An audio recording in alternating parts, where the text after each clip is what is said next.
اعوذ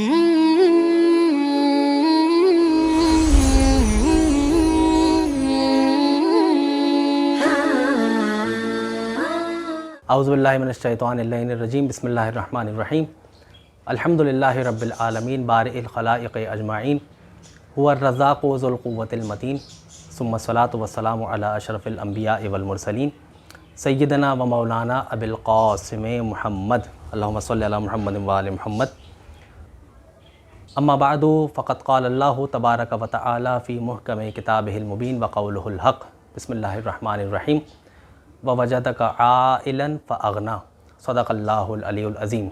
سامعین محترم السلام علیکم ورحمۃ اللہ وبرکاتہ۔ قائم ٹی وی کی رمضان نشریات جو کہ رحمان رمضان کے عنوان سے جاری و ساری ہے، اسی سلسلے کے اس پروگرام میں آپ کو خوش آمدید کہتے ہیں۔ جس موضوع پر آج ہم گفتگو کرنا چاہتے ہیں وہ ہے ملکۃ العرب جناب ام المومنین خدیجۃ الکبریٰ سلام اللہ علیہا۔ آپ کی وفات 10 رمضان مبارک کو ہوئی اور اسی عنوان سے ہم جناب خدیجہ کے عنوان سے چند عرائض آپ کی خدمت میں پیش کریں گے۔ سامعین محترم، جناب خدیجہ کے عنوان سے اگر بات کرنا شروع کی جائے تو بہت سے ایسے مطالب ہیں کہ جن پر گفتگو کی جا سکتی ہے، لیکن مقدماتی طور پر اس سے پہلے کہ جس آیت کی تلاوت کرنے کا اور سماعت فرمانے کا شرف ہم اور آپ نے حاصل کیا، اس آیت کے ذیل میں جناب خدیجہ کی سیرت پر چند جملے پیش کیے جائیں۔ آئیے جناب خدیجہ کے عنوان سے مقدماتی طور پہ چند جملے پیش کرتے ہیں تاکہ آیت کے مطالب تک پہنچنے میں آسانی پیدا ہو سکے۔ عزیزان محترم، کسی بھی پروجیکٹ کو شروع کرنے اور اس پروجیکٹ کو آگے بڑھانے کے لیے 3 بنیادی چیزوں کی ضرورت ہوا کرتی ہے۔ یہ بات اپنے ذہنوں میں محفوظ رکھیے گا کہ کسی بھی مقصد کو آگے بڑھانے کے لیے، کسی بھی پروجیکٹ کو آگے بڑھانے کے لیے، کسی بھی ہدف تک پہنچنے کے لیے 3 بنیادی چیزوں کی ضرورت ہوا کرتی ہے۔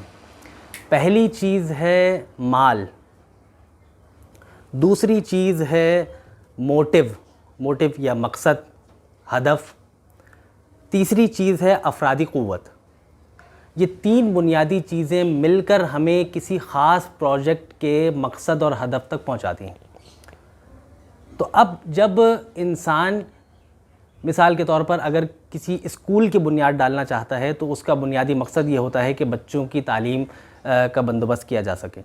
اس کے لیے افرادی قوت کی بھی ضرورت ہے۔ مقصد ہمارے پاس موجود ہے کہ بچوں کی تعلیم اور تربیت کی طرف توجہ کی جائے، افرادی قوت بھی ہونی چاہیے، اس میں اساتذہ بھی ہونے چاہیے، اس میں پرنسپل بھی ہونا چاہیے، دیگر اور لوازمات بھی ہونے چاہیے۔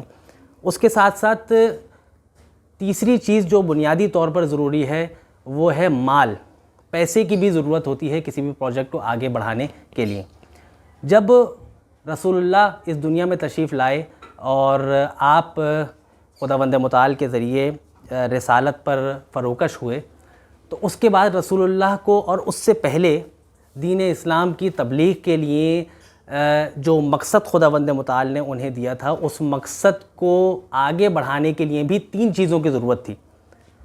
پہلی چیز وہی افرادی قوت، دوسری چیز مال، اور تیسری چیز جو رسول اللہ کو ضرورت تھی وہ تھی موٹیو کی، وہ تھا مقصد رسول اللہ نے بیان کیا کہ دین کی تبلیغ کی جائے، دین کی ترویج کی جائے، دین کی نشر و اشاعت کی جائے، دین کو پھیلایا جائے۔ تو مقصد تو ہمیں مل گیا۔ افرادی قوت کی اگر بات کی جائے تو رسول اللہ کے ساتھ ایسے ہارڈ کور سپورٹرز موجود تھے، رسول اللہ کے ایسے چاہنے والے اس زمانے میں موجود تھے کہ جو آہستہ آہستہ رسول اللہ کے ساتھ آ کر مل رہے تھے اور اس دین کے مقصد کو، الہی دین کے مقصد کو لوگوں تک پہنچا رہے تھے۔ جو تیسرا ہدف تھا وہ تھا، جو تیسرا عنصر تھا اس پروجیکٹ کو، دین کے پروجیکٹ کو آگے بڑھانے کا، وہ تھا مال۔ کسی بھی چیز کو آگے بڑھانے کے لیے مال کی بھی بڑی ضرورت ہوا کرتی ہے۔ تو رسول اللہ کی اس ضرورت کو، ان تینوں ضرورتوں کو خداوند متعال نے اپنے لطف و کرم سے پورا کیا۔ افرادی قوت جناب ابو طالب کے ذریعے سے پوری ہوئی، حضرت علی کے ذریعے سے پوری ہوئی، اور رسول اللہ کے صحابہ کرام کے ذریعے سے پوری ہوئی۔ رسول اللہ کی جو دوسری ضرورت تھی وہ تھی مال کی ضرورت۔ ویژن تو ہمیں معلوم ہی ہے، مقصد اور موٹیو تو ہمیں معلوم ہی ہے کہ وہ مقصد ہمیں خداوند متعال کی طرف سے رسول اللہ کے ذریعے سے پہنچا کہ دین کو لوگوں تک پہنچانا ہے تاکہ انسانوں کو انسانیت پر باقی رکھا جا سکے۔ مال کی جو ضرورت تھی وہ جناب خدیجہ کے ذریعے سے پوری ہوئی۔ آ گیا میں ایک لفظ کے ذریعے سے اپنے موضوع کی طرف، تو جناب خدیجہ کے ذریعے سے مال پہنچا۔ سورہ والضحیٰ میں ہم سنتے بھی ہیں اور پڑھتے بھی ہیں، اور میں نے سرنامہ کلام میں آپ کے سامنے آیت کی بھی تلاوت کی، وَوَجَدَكَ عَائِلًا فَأَغْنَىٰ، اے رسول ہم نے آپ کو تنگ دست پایا تو ہم نے آپ کو اپنے فضل سے غنی کر دیا۔ تو وہ دولت کس کے ذریعے سے ملی؟ وہ دولت جناب خدیجۃ الکبریٰ کے ذریعے سے ملی، ملکۃ العرب کے ذریعے سے ملی۔ تو عزیزان محترم، یہ جو جناب خدیجہ کی دولت ہے یہ رسول اللہ نے ان سے طلب نہیں کی تھی کہ آپ مجھے یہ دولت دیجئے تاکہ میں دین کے کاموں میں صرف کروں، نہیں، یہ جناب خدیجہ کا شرف تھا، آپ کی عظمت تھی، آپ کی بلندی تھی، آپ کی پاکیزگی تھی، آپ کی طہارت تھی، آپ کا ایک بہترین ویژن تھا، آپ کی عقل کامل تھی، کہ جس کی بنیاد پہ آپ نے اپنی دولت کو رسول اللہ کے سامنے رکھ دیا کہ آپ اس کے ذریعے سے جسے چاہیں آپ عطا کریں۔ دین میں لوگوں کو داخل کرنے کے لیے بہت سی چیزوں کی ضرورت ہوا کرتی ہے، ان کو گھر دینا ہے، ان کی رہائش کا بندوبست کرنا ہے، ان کے کپڑے کا لتے کا بندوبست کرنا ہے، ان کے نوکری روزگار کا بندوبست کرنا ہے، روزانہ کی ضروریات کا بندوبست کرنا ہے، مساکین، فقراء، یتامہ، ایتام، ان سب کی دیکھ بھال کرنی ہے۔ تو یہ سارے کے سارے کام انجام پائیں گے مال کے ذریعے سے۔ وہ مال ملکۃ العرب جناب خدیجۃ الکبریٰ نے رسول اللہ کو دیا۔ سامعین محترم، اگر ہم بات کو آگے بڑھائیں جناب خدیجہ کے عنوان سے، تو بہت سی ایسی روایات ہمیں ملتی ہیں کہ رسول اللہ کی کئی ازواج مطہرات میں سب سے بلند ترین مقام جناب خدیجہ کو حاصل تھا۔ سورہ والنساء میں ہم پڑھتے ہیں، سورہ نساء میں ہم پڑھتے ہیں کہ وَانكِحُوا مَا طَابَ لَكُم مِّنَ النِّسَاءِ مَثْنَىٰ وَثُلَاثَ وَرُبَاعَ فَإِنْ خِفْتُمْ أَلَّا تَعْدِلُوا فَوَاحِدَةً۔ جناب خدیجہ کی عظمت کو سمجھیے گا۔ خداوند متعال سورہ نساء میں فرما رہا ہے کہ اگر تمہیں عورتیں پسند ہیں تو ان سے نکاح کرو، 2 3 4 اگر تمہیں اس بات کا خوف ہے کہ تم 2 بیویوں کے درمیان میں عدل نہیں کر سکو گے تو پھر ایک ہی نکاح کرو۔ جناب خدیجہ کی عظمت ذہن میں رکھیے گا۔ کیسے پتہ چلے گا کہ 2 بیویوں کے درمیان میں عدل قائم ہو؟ عدل کے معنی ہے برابری، عدل کے معنی ہے ایکویلٹی، عدل کے معنی ہے مساوات۔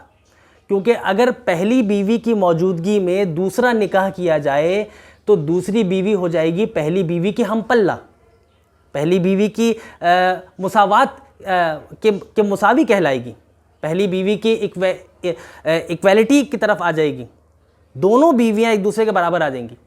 اسی لیے جب تک جناب خدیجہ زندہ رہیں تب تک رسول اللہ نے دوسرا نکاح نہیں کیا، اور اسی طرح اسی سیرت پہ چلتے ہوئے جب تک جناب سیدہ زندہ رہیں تب تک علی مرتضیٰ نے بھی دوسرا نکاح نہیں کیا۔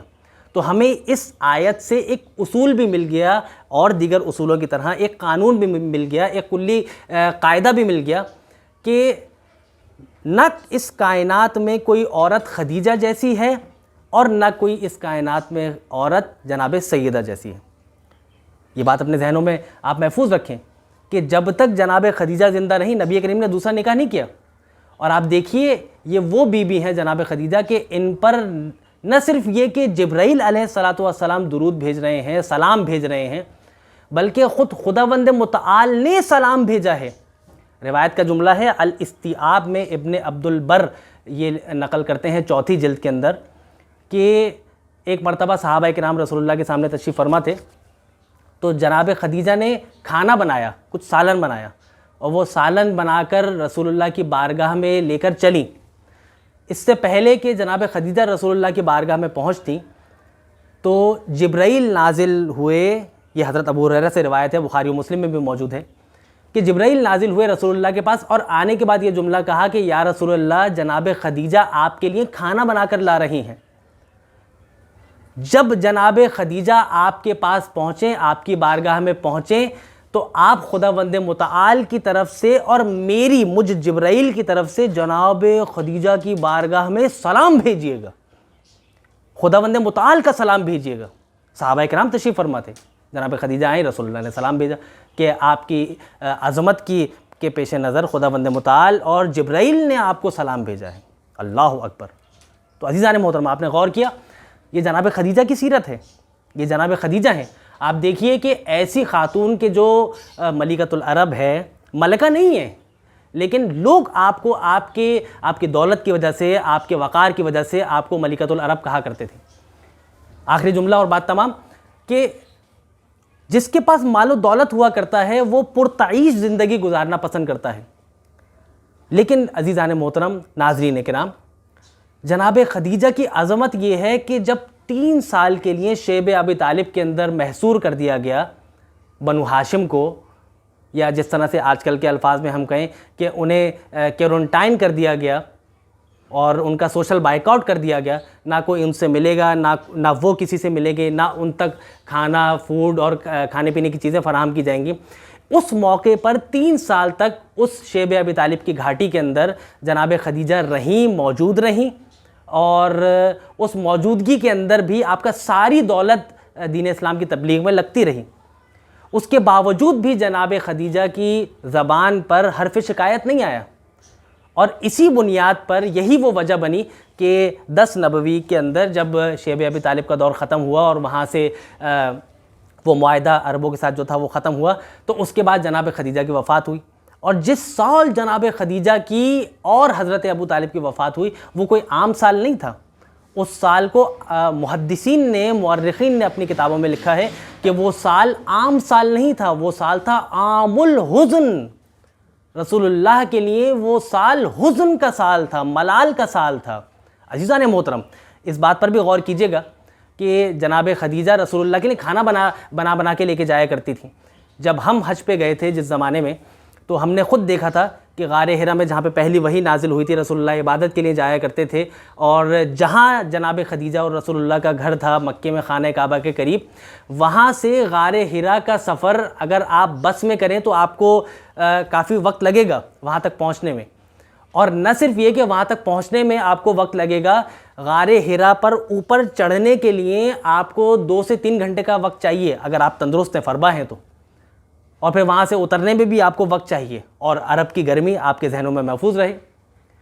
تو جناب خدیجہ کی یہ عظمت ہے کہ رسول اللہ جب عبادت کے لیے غار حرا میں جایا کرتے تھے تو جناب خدیجہ دن میں یہ نہیں کہتا کہ 3 مرتبہ آپ کے لیے کھانا لے کے جاتی ہوں گی، لیکن کم سے کم 1 مرتبہ ایک خاتون اگر اپنے شوہر کے لیے کھانا لے کے جا رہی ہے، جناب خدیجہ رسول اللہ کے لیے کھانا بنا کے لے کے جا رہی ہیں اور بار بار وہاں جا رہی ہیں، تو یہ کتنی بڑی عظمت ہے کہ ایک عورت ہوتے ہوئے ان سخت حالات کے اندر اس پہاڑی پر چڑھ کے جانا اور رسول اللہ کے لیے یہ خدمت انجام دینا اور پھر واپس آنا اور پھر گھریلو امور کا انجام دینا، یہ ایک بہت بڑی عظمت ہے. عزیزان محترم، ہم اسی موقع پر یہ خداوند متعال کے بارگاہ میں دعا کرتے ہیں کہ پالنے والے ہماری اس قلیل سی عبادت کو اپنی بارگاہ عالیہ میں شرف قبولیت عطا فرما.